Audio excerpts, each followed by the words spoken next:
Hello, good afternoon, ladies and gentlemen. This is Erica Sheward, Vice President of Business Development at Leatherhead Food Research, opening this afternoon's webinar, welcoming you. Just want to say what a privilege and a pleasure it is to have so many of our members join us this afternoon. We're just overwhelmed by the number of you that have chosen to take time out of your busy schedules to join us for what is going to be a really fascinating next half an hour. We are preparing to host you around a webinar this afternoon about new and emerging ingredients. I have my two colleagues, Jenny Arthur and Annie-Laure Robin, with me, who are going to be presenting to you this afternoon, and we will be following up with some questions at the end. So just to give you a sense of what the next half an hour, 40 minutes is going to look like. The webinar will be broadcast to you live, but there will be opportunities for you to ask questions at any point. And you can do this by typing those questions into the Q&A box, which you should be able to see on your screens to the bottom right. If any of you have any technical difficulties whatsoever, please do message us in that Q&A box, and we have support from our WebEx colleague David, who will help you out if you are having challenges. The recording of today's session will be available early next week, so if any of your colleagues have signed up, or even if they haven't and haven't been able to make it, then there will be an opportunity for you to share that link with them. We're hoping that we're going to be able to get through as many of your questions as we possibly can today, but any that we don't answer in real time today, we will certainly be following up with you afterwards to answer those questions, so please don't worry if you don't get your question answered today. So, without further ado, it's my absolute privilege to hand over to Jenny, who's going to kick the webinar off this afternoon. So thank you very much in advance for your attention, and over to you, Jenny. Thank you. Thank you very much, Erica. So, what are we going to be talking about this afternoon? I want to start by looking at how the evolution and focus of R&D has changed over the last 20 to 30 years by looking at consumer perceptions and emerging trends. I will then move on to the new technology opportunities for developing new and emerging ingredients, spanning mechanical, biological, chemical technologies. I will then hand over to my colleague Annie-Laure, who will cover the regulatory considerations when using new and emerging ingredients. As a member of Leatherhead, you're in good company, and we have over 1,200 members, from large multinationals to small startups. This year is our 100th birthday. Leatherhead has a long history of supporting the food and beverage industry, helping our clients to innovate, access new markets and realise global opportunities. Being a part of Leatherhead means so many different things, and as a member you are part of the Leatherhead community. You have access to a wide range of benefits. This webinar is part of our member exclusive insight, giving you our steer on topical issues facing the food industry and affecting a large number of our members. We will be holding further webinars later in the year, details of which will be on our website, as well as our regulatory days in the UK on the 11th of September and on the 25th and 26th of September in the US. Visit our website to sign up. Make sure you can access our regular news updates to keep up to date with industry activities and trends. Again, you'll be able to sign up through our website. So now I'm going to move on to consumer-led trends.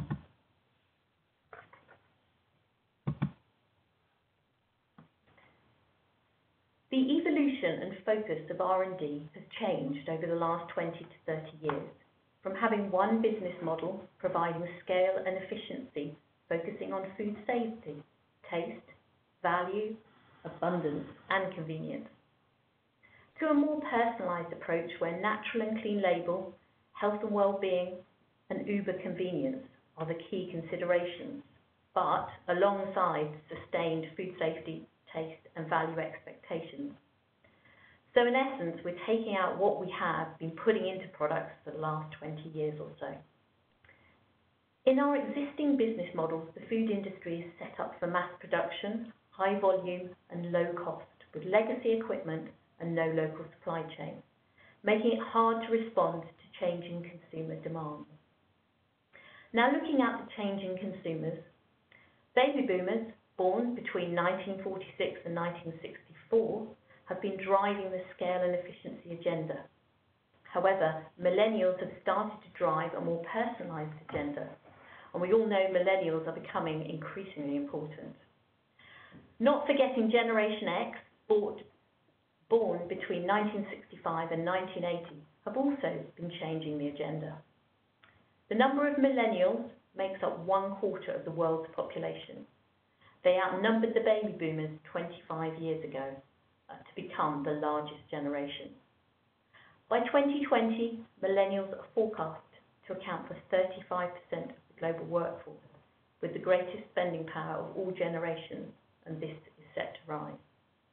Currently, in China, there are more millennials than the whole population of the United States. Now moving on to look more at personalisation.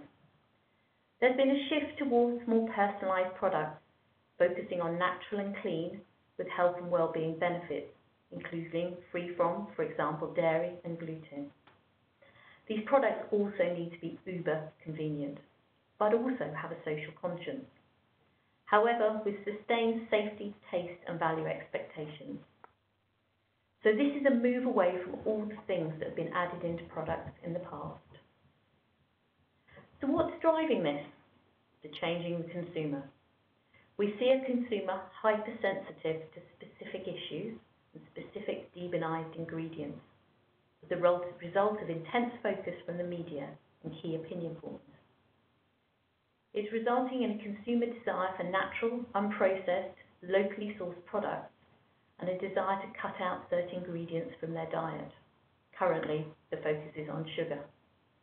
Also, the consumer is not as loyal as they used to be. They often shop in more than one supermarket and shift between own brand and branded products. I'll go into more detail about this on the next slide. The emerging trends show that companies need to adapt their R&D focus with the emergence of new competitors, nimble startups with new business models selling direct to consumers who have new manufacturing models. Another trend is new technologies, and today we are going to focus on new technologies for developing new and emerging ingredients. Let's move on to the consumer drivers. What's driving the consumer? This is what we've been hearing from consumers globally. Consumers are falling out of love with processed foods. They are increasingly interested in nutrition and more aware about what they are eating.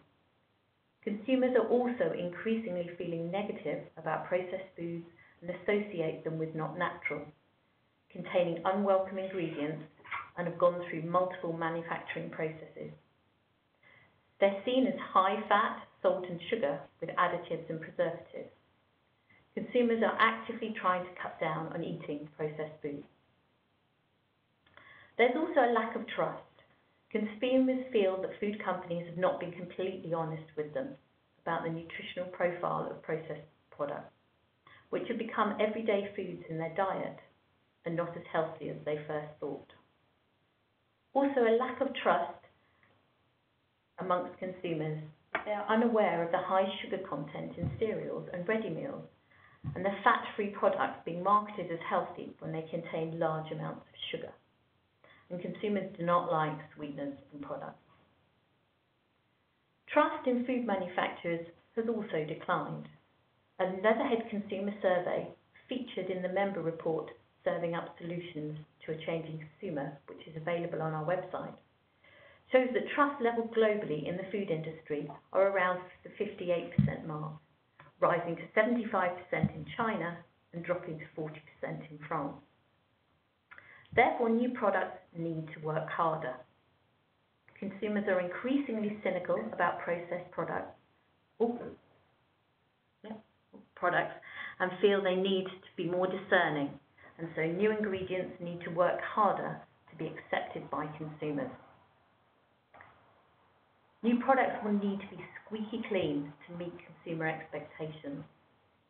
Trust needs to be rebuilt, particularly in the area of healthier products, across the whole of the supply chain, from farmers, ingredients, processes, products, and marketing. Consumers are often confused by what is in their diet, but what foods are good for them and what foods are bad for them, and complain that it keeps changing. So what are consumers looking for? So, meeting consumer demands are key to adapting existing products and attracting new consumers and developing new products. Health and well-being remains top of the agenda, with millennials as well as older consumers becoming increasingly interested in their health and well-being. Consumer research carried out by Leatherhead in 2017 in the UK, US, China, France and Brazil showed that consumers are actively trying to change their diets. Consumers were asked about changes they were trying to make in their eating habits. 50% are trying to cut down on sugar. A third are trying to eat less meat. 1 in 10 are trying to cut down on dairy and gluten, and 1 in 6 are looking to eat more protein. These global statistics, when taken together, show some considerable changes. More information about the research is available in our member report, Serving Up Solutions to a Changing Consumer, which is available on our website. The reality is that consumers aren't always making the right choices for their own nutrition and health. Consumers often falsely assume they are getting enough nutrients from their existing diet. However, there's a common belief that a diet containing fruit and vegetables and fresh produce will give them all the nutrition they need, and that extra vitamins and minerals are mainly for those with medical conditions and diagnosed with nutrition deficiencies. There is a danger, though, that some groups of consumers are getting fewer nutrients than they think. For example, there is iron deficiency in women. Lastly, in this section, I want to look at different business models. A lot of leading products don't tick all the consumer boxes. So how do you develop new products without alienating the consumer? So what are the options? Firstly, starting afresh, developing a completely new product. The easiest way to do this is by buying a startup company. Or stretch and protect. What's this? Evolving an existing product with the same taste and brand credentials, using the same supply chain and processing methods, but being able to make new claims by using different ingredients. One of our clients, a food service client, was keen to explore the natural space, and so we looked at where consumers would let us innovate as opposed to the ideal technical solution. We have more examples of case studies like these on our website. Now I'm going to look at new technology opportunities.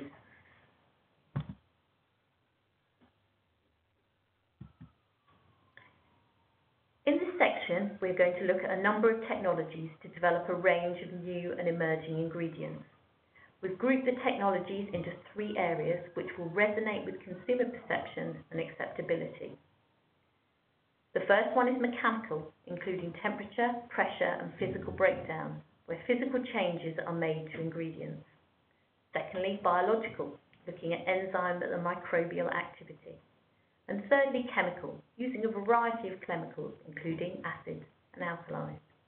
You can use 1, 2 or 3 of these methods, or you can mix them together. There's note of caution here though, you need to be careful about using chemical process due to the perception of consumers.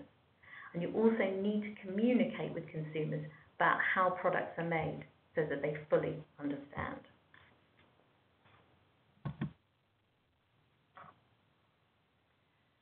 In this section, we will be focusing on some of the primary drivers of consumer demand, which are increasing health and well-being in products and using natural ingredients.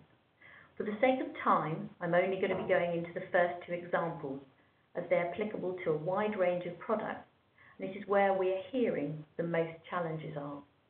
If you have any questions about the other areas, please do get in contact.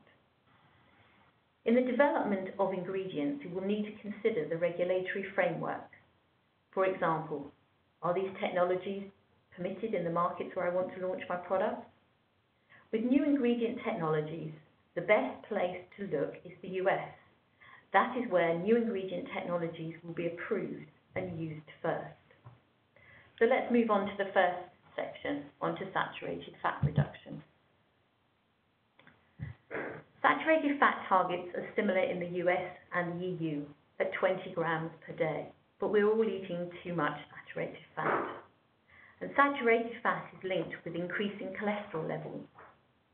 Fat, whether saturated or unsaturated, contributes 9 calories per gram, and therefore is a major contributor towards the number of calories in the diet. With global obesity levels still continuing to rise, reducing fat and saturated fat levels is still important.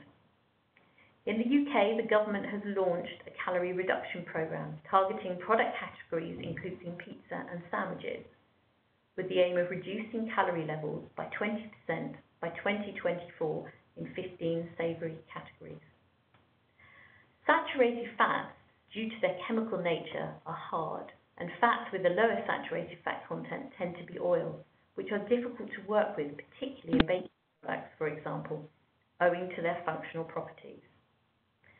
Conventional fat reduction research has in the past used, for example, WOW emulsions, water in oil emulsions, but now, looking at new technologies to reduce saturated fat content, we are looking at using oleogels.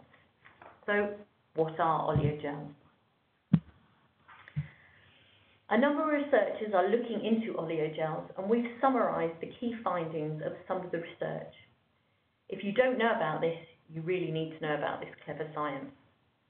Oleogels are gaining attention because by heating liquid fat, you are able to produce solid fats. There are 2 examples here. The first example is biophasic gels, where there are 2 phases of thickening the oil. Emulsifiers are added, and they contribute to the development and stabilisation of the fat droplets, and also help to keep the fat droplets apart. You can see these through the black dots. Secondly, long polymer chains, the green chains, for example whey protein, are added to give a more solid structure in the surrounding oil. This can be used in bakery products which have a high saturated fat content and provide good structure to bakery products. The second example here is lipid-based gelatins. These are used to initiate the development of solid-like behaviour by adding fatty acids to the oil at a high temperature, and then as it cools it becomes more solid. You can see the green dots. This is used in meat products to replace the animal fat and improve the fatty acid profile. If you want to find out more information about this technique, we have a team of scientists headed up by Dr. Pratima Tutori, who we can put you in touch with. Moving on to natural ingredients. Using natural ingredients as a preservative. You need to be aware that whilst consumers want natural ingredients, there's no regulatory definition of natural.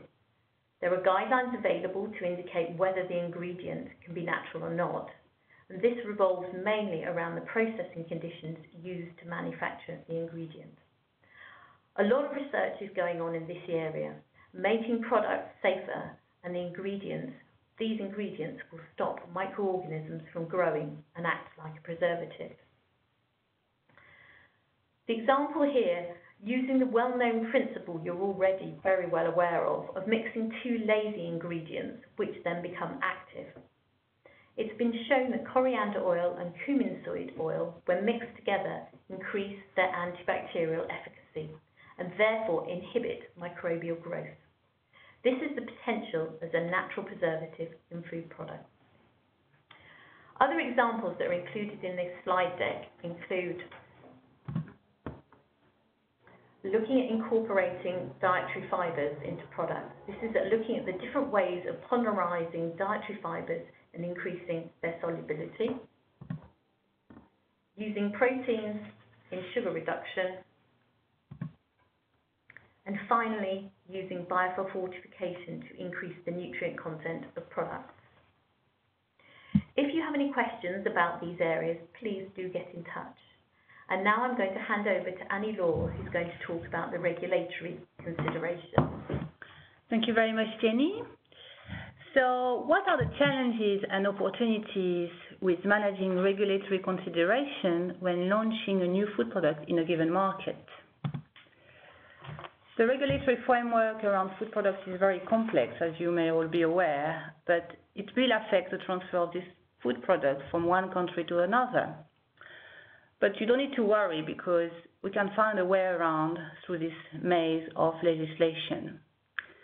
So why is it complex? Because food legislation is not structured the same way across the globe, and for example, labeling, safety, or compositional standards, as well as pre-market approval rules may differ between markets. And this will obviously affect the transfer of the same product from one market to another. Also, you have to think about the complexity of applying a regulatory frame because it will depend on the complexity of the product. For example, if a product is derived from a GM source, will this affect the launch of this product in a market?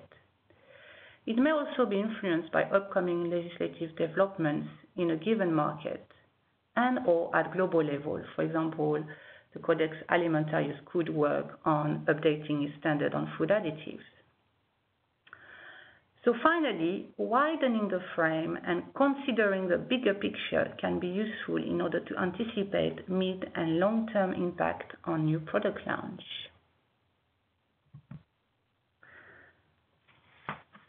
It's very important to consider regulatory aspects in new product development because regulatory experts' input at each stage of the product development process is very important in order to identify and mitigate any regulatory risk that may be associated with the first stage, which is the product idea. For example, you may ask yourself, what are the targeted markets?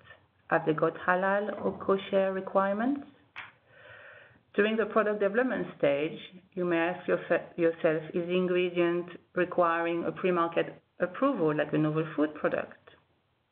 And finally, at the product launch stage, you may ask yourself, do my product meet all the labeling requirements in the given market? Are the allergens all declared rightly? Is there any nutrition table format that I need to follow? So, focusing on the product development stage, it is important to determine the regulatory status and categories of the ingredient used in the product formulation, because this may fall under different regulatory categories depending on the targeted market. And as you can see on this slide, there is in the middle of the slide different type of category. Some of those like novel food, food additive, flavoring, food enzyme, traditional food from third country are EU specific, whereas grass, color additive and dietary supplement are more US specific.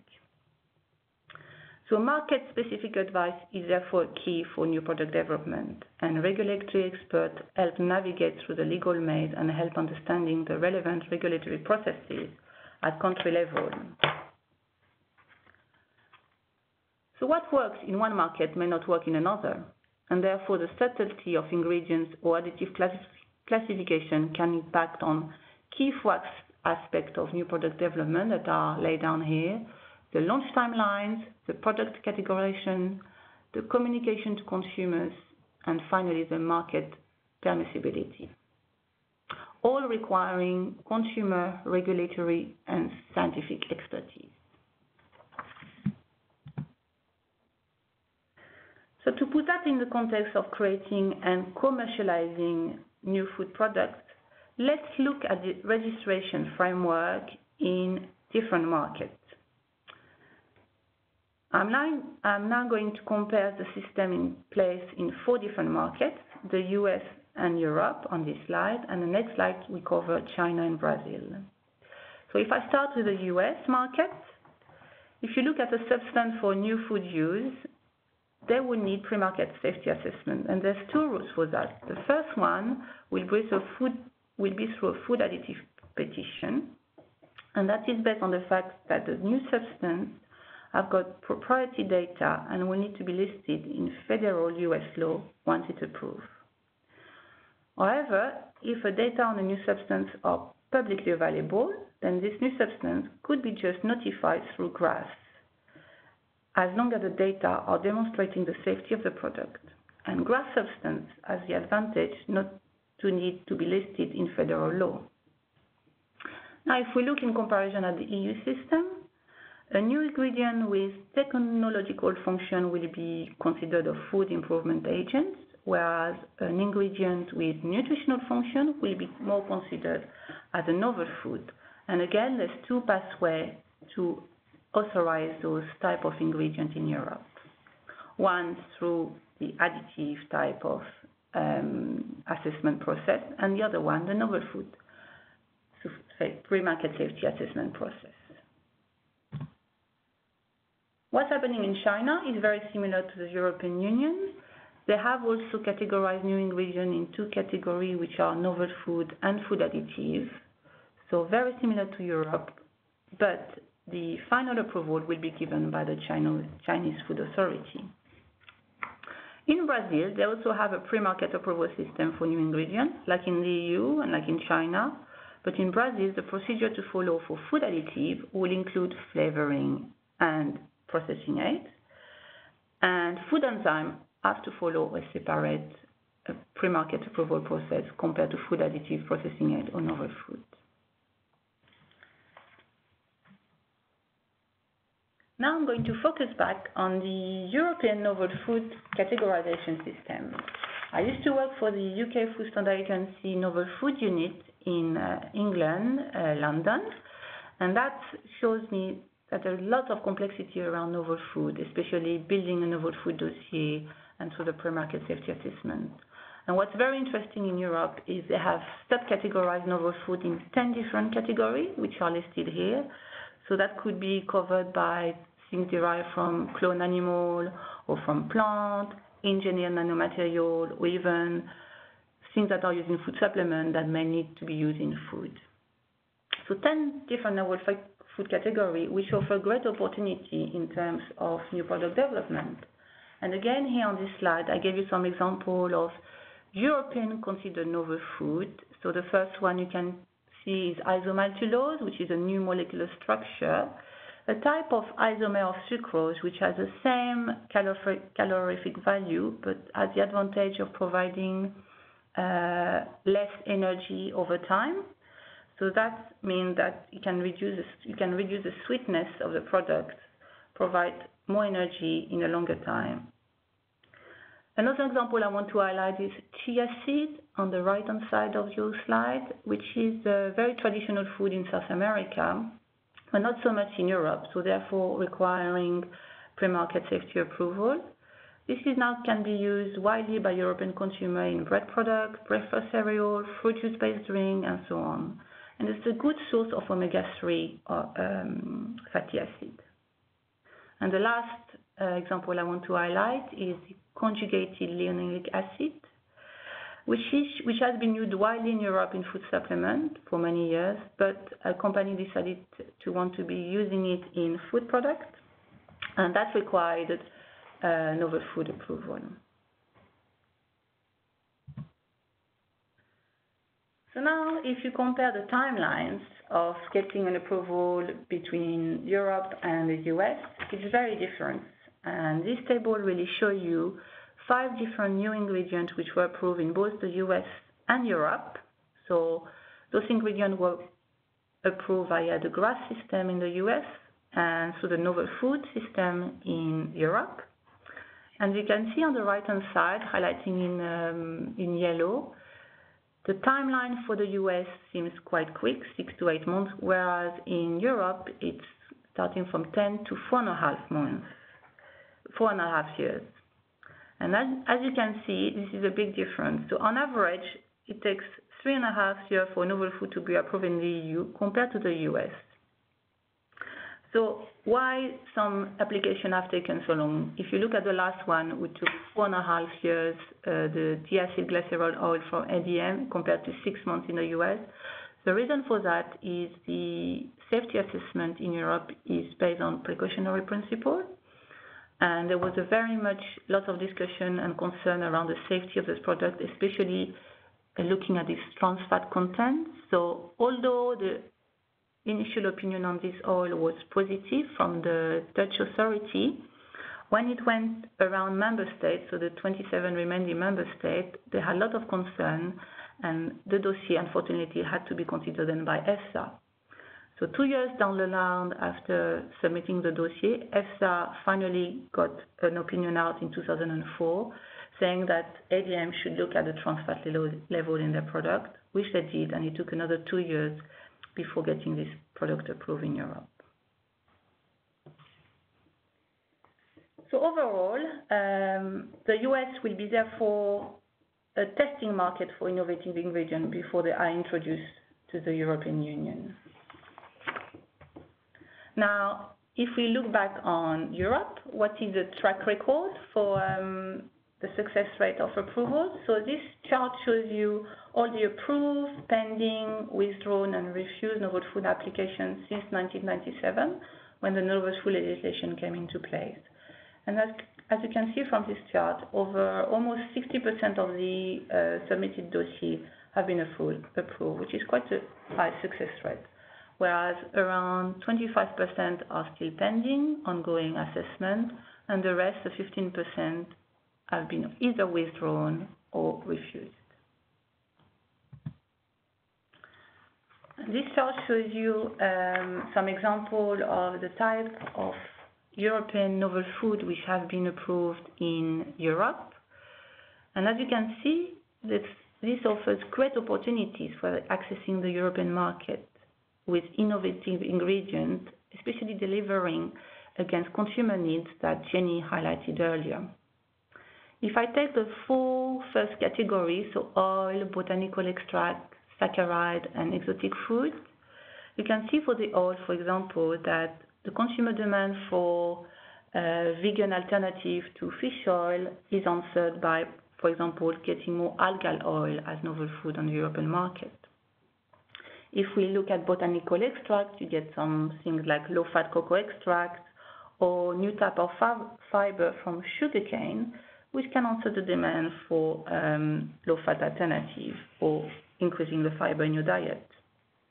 For saccharide, there is lots of novel saccharide which will be an alternative to sucrose and therefore helping with developing sugar alternative. And finally, for exotic like noni juice, you may have heard about it, or baobab fruit pulp, chia seed that I mentioned earlier. Those are very answering the demand to consumer for new sensory experience. So now I'm going to pass on to my colleague Jenny for the summary of this presentation. Thank you very much, Annie-Laure. So, just in summary, when using new and emerging ingredients, you need to consider the science, consumer perspective, and regulatory requirements. All products are different and there is no one perfect solution. There are a range of existing solutions out there to help you, but it depends on your product, on your brand, on the consumer perception and demands, and the regulatory landscape. And this will vary by market.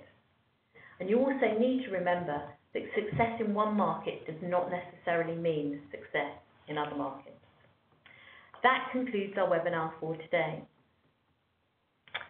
Okay, thank you very much, Jenny and Annie-Laure, and thank you very much, everybody on the line, for your real attention and clearly some very astute and really interesting questions that we're going to now move to try and answer as many of those that we've had during the half hour that we have been broadcasting to you. So just a couple of, again, summary thoughts for me this afternoon. This has obviously been a very, very quick canter through a whole range of issues around new and emerging ingredients, triangulating consumer drivers, ingredient innovation and processing and developments in that areas with the regulatory frameworks, not just in the UK and the EU, but certainly globally. And with some luck, we would have hopefully given you an indication this afternoon of some of the stuff that we've brought together to share with you that kind of ties together those key themes that some of you may well have been thinking about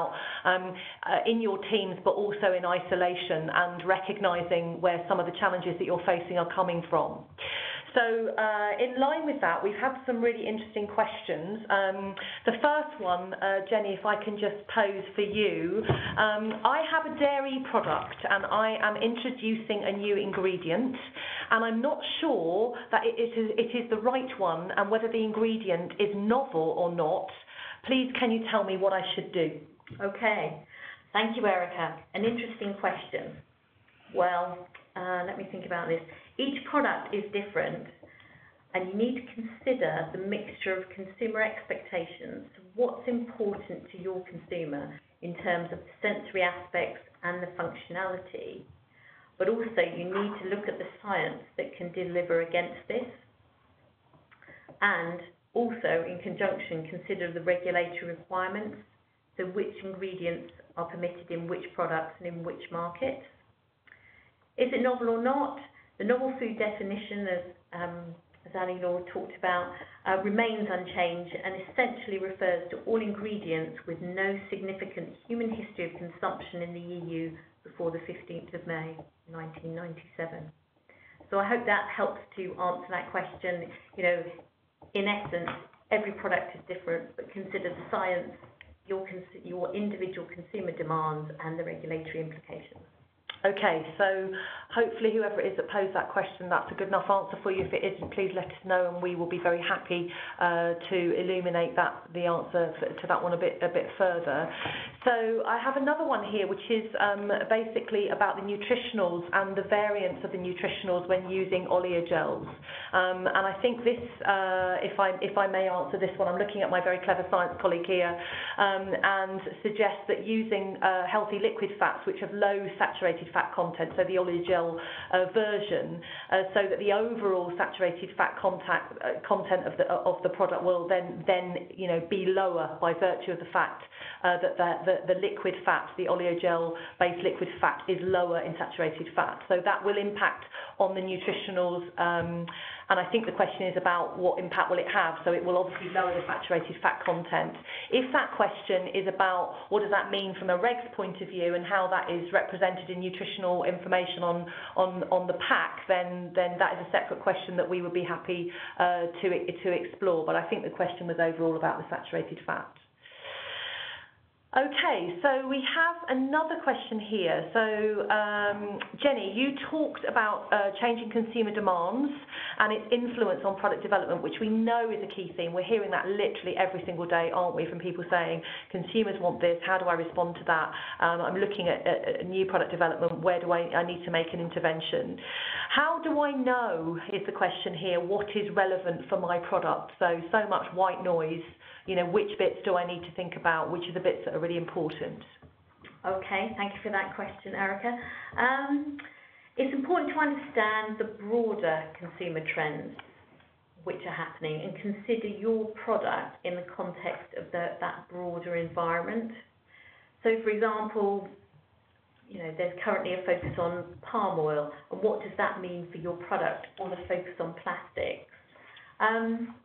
What we do at Leatherhead here is we use qualitative research to unpick those issues and find out how a product is seen in the current context. And with product development, we blend consumer and sensory research together to help understand what's driving consumer preference and where the opportunities lie for optimizing a product. So I hope that helps. It's understanding the broader context and how your product fits into that broader context.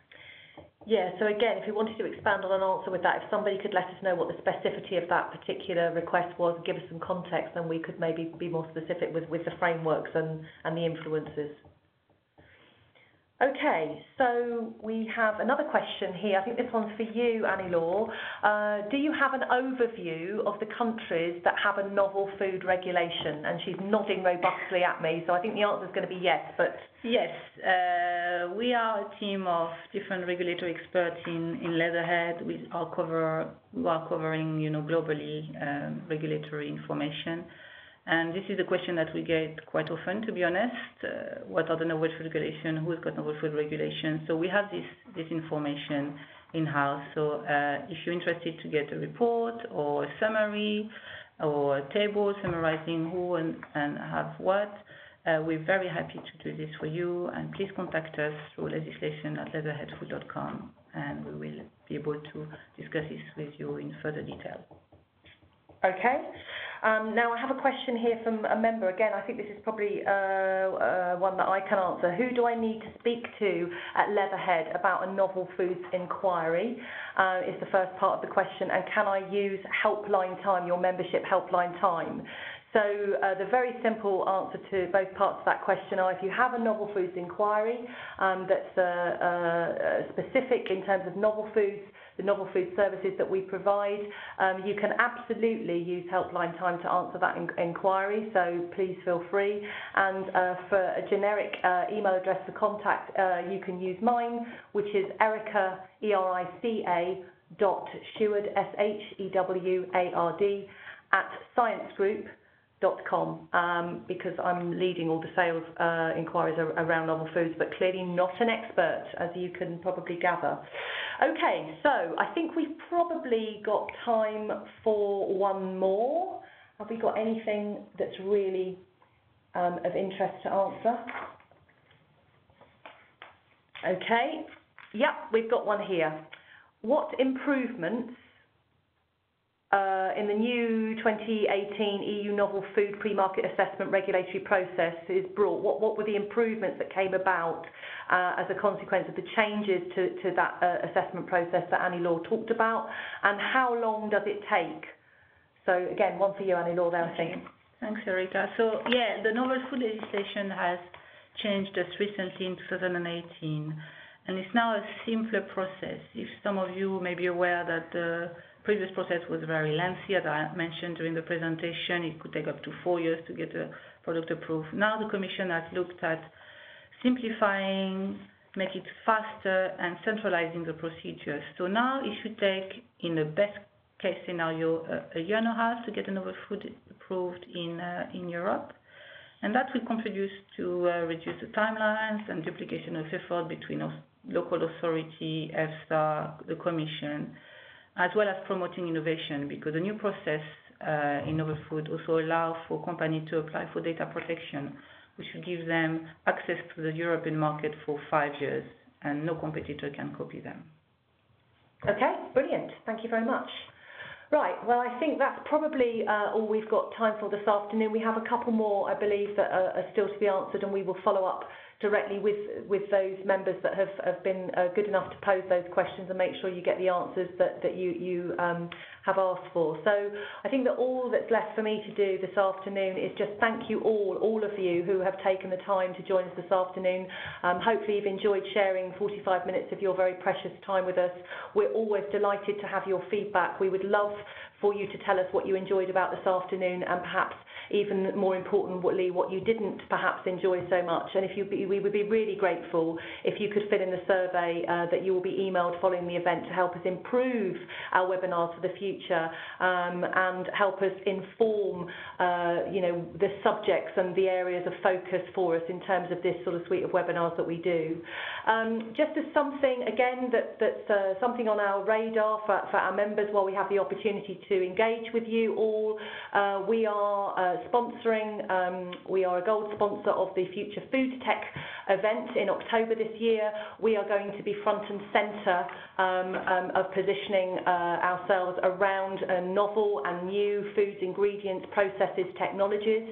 We have the opportunity to offer our members a link that will provide a discount if you are not already considering that event, or if you are and you wish to go as a Leatherhead member because of our gold membership, our gold sponsorship status. We will be able to provide you with a discount link. So please, if you are on the precipice of signing up for Future Food Tech, please let us know, and we'll send you that link to expedite and make that a better offer for you. And we will also be in a position, obviously, to provide you with some information about what we're going to be doing there, and hopefully you can join us for that. We will be sharing the slides, so I did say it was a quick canter. We had so much to share with you. Some of the slides that Jenny presented, I know, was a very quick canter. You may want to revisit those and reflect on the science and the detail. They will be available from Monday, along with a recording of the webinar. So, from all of us here at Leatherhead, on behalf of everybody here, thank you so much. It really has been a pleasure, and we really look forward to hearing back from you in terms of how you enjoyed it and the bits that we could do better. So thank you very much, and goodbye for this afternoon. Thank you.